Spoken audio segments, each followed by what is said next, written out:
मैं पर्सनली जितना स्टूडेंट्स को भी टच किया, जितना पेरेंट्स के साथ बात किया, उनको तो यही कहना है कि नहीं, आंध्र प्रदेश से जो सर्टिफिकेट मिलता है आंध्र बीएड, उसका वैल्यू बहुत है, उसमें गवर्नमेंट नौकरी मिलता है। वेस्ट बंगाल में शायद नहीं होगा। मतलब ये डायरेक्टली नहीं कह रहे हैं कि वेस्ट बंगाल का वैलिड नहीं है, उनको लगता है कि वेस्ट बंगाल का शायद वैलिड नहीं होगा, ओनली आंध्र प्रदेश का ही सर्टिफिकेट वैलिड है गवर्नमेंट जॉब के लिए ओडिशा में। मतलब ऐसे लोग एजुकेशनल सर्टिफिकेट को भी हमारा देश के पुलिस स्टेशन जैसे कर दिया। आप पुलिस स्टेशन में क्या देखोगे, अगर किसी भी पुलिस स्टेशन में अगर एक बॉर्डर पॉइंट में कुछ इंसिडेंट हो जाता है तो ये पुलिस वाला कहता है नहीं नहीं ये मेरा केस नहीं है, वो पुलिस वाला कहता है ये मेरा एरिया में नहीं, ये तुम्हारा एरिया में है। वो मतलब केस को अपने और नहीं लेते हैं, बल्कि दूसरे ऊपर जबरदस्ती थोपने की कोशिश करते हैं। भाई किसी भी कोर्स, किसी भी डिग्री, किसी भी सर्टिफिकेट्स ऐसे मतलब स्टेट डिस्ट्रिक्ट का मोहताज नहीं होता भाई।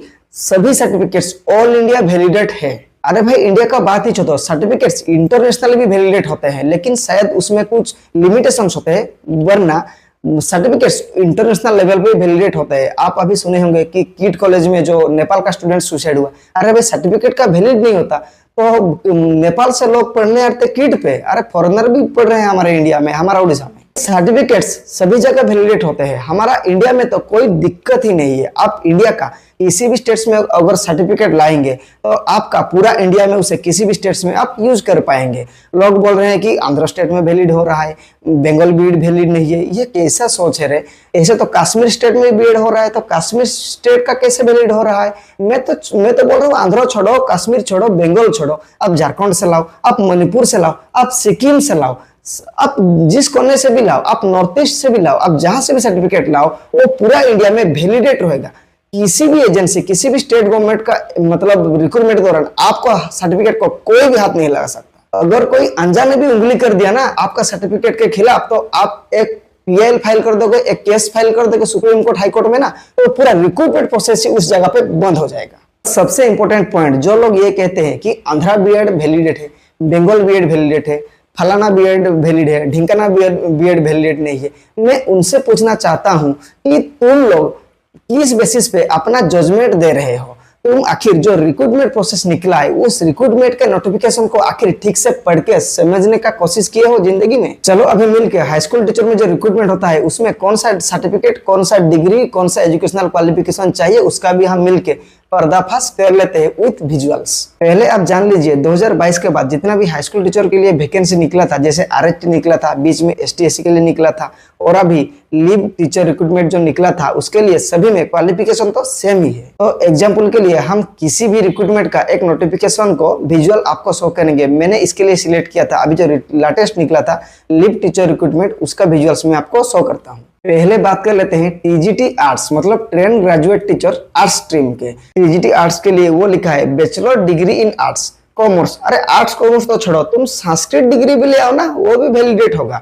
और वहाँ जनरल के लिए 45% मांगा है मिनिमम ग्रेजुएशन मार्क, मतलब डिग्री मार्क, और 45% मांगा है एसटीएससी, फिजिकल हैंडीकैप और एससीबीसी कैंडिडेट्स के लिए। इसके साथ ये कहा है कि आप एक बैचलर्स इन एजुकेशन बीईडी का डिग्री होना चाहिए, वरना आपका 3 ईयर इंटीग्रेटेड बीईडी आपके पास होना चाहिए, नहीं तो आपके पास एमईडी होना चाहिए, वो भी किसी भी एनसीटी रिकॉग्नाइज्ड इंस्टीट्यूशन से। मतलब आप जहां से भी लाओ वो सिर्फ एनसीटी अप्रूव होना चाहिए। वो क्या बोला, आंध्रा लाओ, कश्मीर लाओ, फलाना ढिंकाना, कश्मीर सिक्किम, ऐसा कुछ बोला? ऐसा नहीं बोला भाई, वो सिर्फ बोला कि ऐसे आप मतलब बीएड सर्टिफिकेट लाओ, ट्रेड सर्टिफिकेट लाओ, जो कि एनसीटी से रिकॉग्नाइज होना चाहिए बस। With 2 school subjects even graduate level, मतलब आप बीएड कोर्स को पकड़ कर बैठे हो, यह तो अलग लेवल का खेल चल रहा है। आइए मैं डिटेल्स आपको समझाता हूँ। रिक्रूटमेंट प्रोसेस में ये नहीं कहा जा रहा है कि आप किस स्टेट से बीएड लाओ, किस स्टेट से बीएड लाओ, आपको सिर्फ एक बीएड सर्टिफिकेट, ट्रेड सर्टिफिकेट चाहिए जो कि ओनली एनसीटी अप्रूव हो।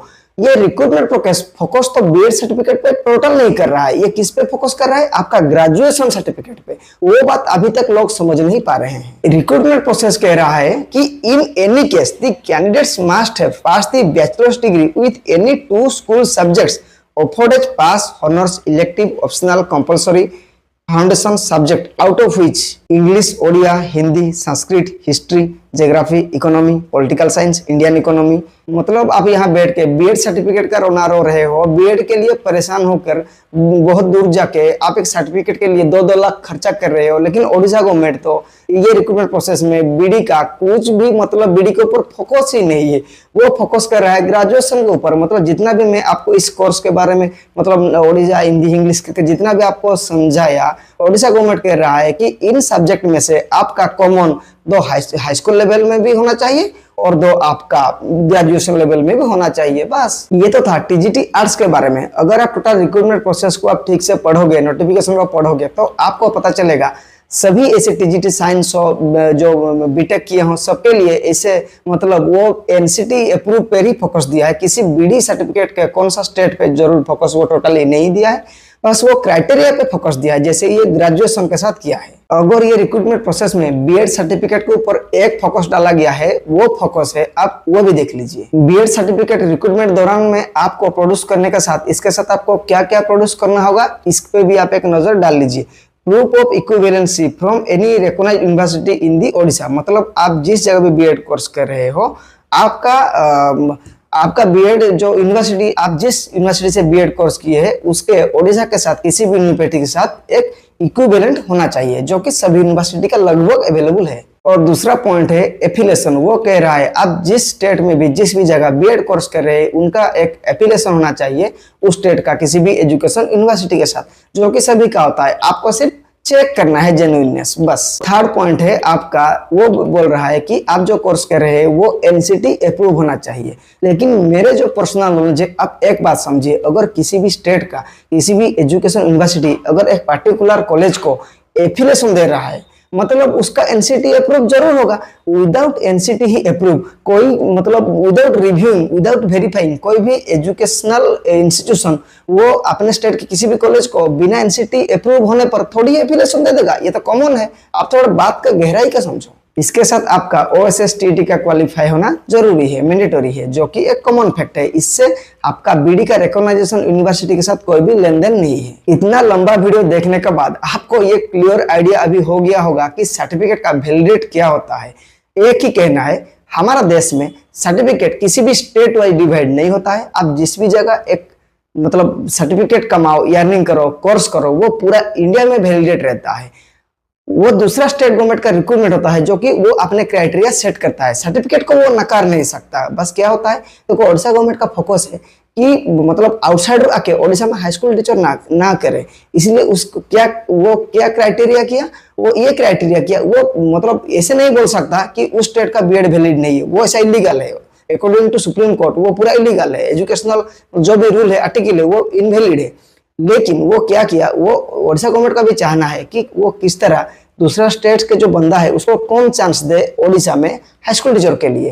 वो चाहता है कि ओडिशा स्टेट के रेसिडेंट ही मतलब उसका स्टूडेंट्स ही ये हाई स्कूल टीचर प्रोसेस में रिक्रूटमेंट भाग ले। इसीलिए वो क्या क्राइटेरिया सेट किया आप देख लिए। वो कहा कि आपका हाई स्कूल मतलब आपका हाई स्कूल टाइम में और आपका ग्रेजुएशन टाइम में या आपका डिग्री टाइम में आपका 2 सब्जेक्ट कॉमन होना चाहिए। आउट ऑफ विच वो लिस्ट भी दे दिया। तो भला कोई नेपाल में आके, सिक्किम में आके, वो वहां का बंदा, वहां का रेसिडेंट, वो अगर बीडी वहां से भी लाए तो यहाँ उड़ीसा में कैसे जॉब करेगा? नहीं कर पाएगा भाई। इसीलिए तो सेट है। इसीलिए आप अपना डाउट ये मन से निकाल दो कि यहाँ का बीडी वहां का बीडी चलेगा, यहाँ का बीडी नहीं चलेगा। ये आपका बिल्कुल गलत प्रेमी है। ये लॉन्ग वीडियो देख के आपको समझ में आ गया होगा कि हमारे देश का एजुकेशन सिस्टम कैसे फंक्शन करता है, एक डिग्री का क्या क्या इंपॉर्टेंस है, किस जगह चलेगा नहीं चलेगा, आपको पता चल गया होगा।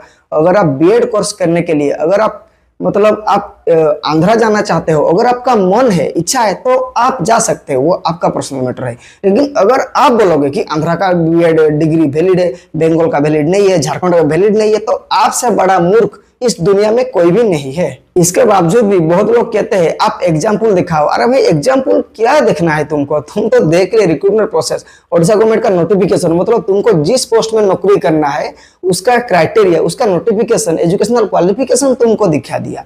तुम खुद भी पता है, तुम खुद भी देखे होंगे। इसके बाद भी तुम बोलते हो कि तुम सर्टिफिकेट लाओ, एग्जाम्पल दिखाओ। भाई तुमसे बड़ा मूर्ख और कोई है भला?